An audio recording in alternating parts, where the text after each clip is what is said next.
රට හිටපු බාප්පා හිච්චලාගේ ගෙදර ඇවිල්ලා. අයියාගේ කම්මැලිකම යන මට ටීවී එක හරි දාලා දෙන්න තිබුණා. කොහෙද මේ පොරිසාදේ පයින් ගහලා එක කඩලා දැම්මනේ. කිසි දෙයක් පරිස්සම් කරගන්න බෑ අයියේ. ටීවී නෙවෙයි බං මම ලංකාවට ආවත් හරි තාම සිංහල සින්දුවක් ඇහුවේ නෑ. අපේ හිච්චමත ගායකයා. හිච්චා.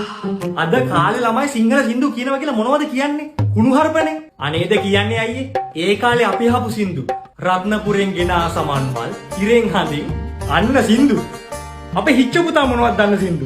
අපේ පියතුමා මට දුන්නා. පියතුමාලගේ කාලේ සින්දු තියෙන පීස් එකක්. මම ඒක තමයි අහන්නේ. පොඩි කාලේ ඉඳන්මයි මම මේකගේ රසාස්වාදය හදනවා. very good. That is very important. ගෙදර පෙට්ටි ගොඩක් අස් කරනකොට මට හම්බුනේ පරණ සින්දු CD එකක්. මම ඕක දුන්නා මූට. දැන් කාමරේට වෙලා ඕක අහන එකමයි වැඩි. මම ඒකේ තිබුණු අර ලලලා සින්දුව ඉස්කෝලේ සමිතියේ කිව්වනේ. මට ඒ පාර ප්‍රින්සිපල් සර් කිව්වා හෙට එනකොට පියතුමාවත් එක්කන් එන්න කියලා. ලලලා අප්පට සිරියකෝ සමස්ත ලංකාවේ වන්නත් දන්නේ.